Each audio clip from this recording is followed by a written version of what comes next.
In today's video, I'm going to teach you how to use analytics on Squarespace 7.1. First, sign into your Squarespace account and open the site you want to review. Once you're in the site editor, look to the left-hand sidebar. From the home menu, click Analytics. This is your command center for understanding how people find, visit, and move through your website. At the top of many views, you'll see a date range selector.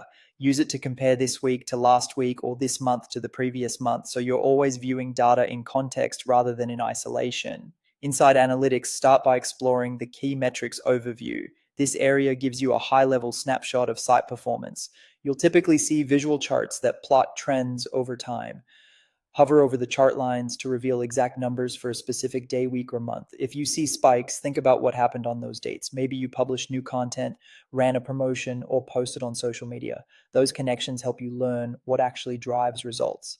Next, open the traffic section. Here you'll see unique visitors, visits, and page views. Unique visitors counts how many individual people came to your site. Visits tells you how many sessions those people started. Page views shows how many pages were loaded in total. As a quick rule of thumb, if unique visitors are stable but page views climb, your content may be engaging people to click deeper. If visitors rise but page views lag, consider improving internal links, navigation, or calls to action. Now check out traffic sources. This breaks down where your visitors came from: direct, search engines, social media, or referrals from other sites. A high direct share can indicate loyal audiences or bookmarked links. Strong search traffic means your pages are ranking well. Social spikes often correlate with recent posts or shares. If you run campaigns, keep your links consistent so you can recognize patterns over time. Click on search keywords to see terms people use to find your site.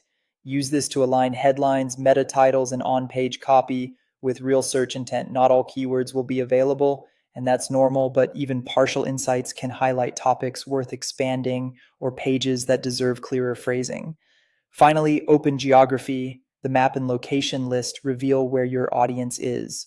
Use this to tailor content examples, adjust post timing to match time zones, and, if relevant, align offerings or shipping details with your top regions. Review these sections regularly, compare date ranges, and let the data guide small, focused improvements. That's how you turn Squarespace analytics into meaningful growth.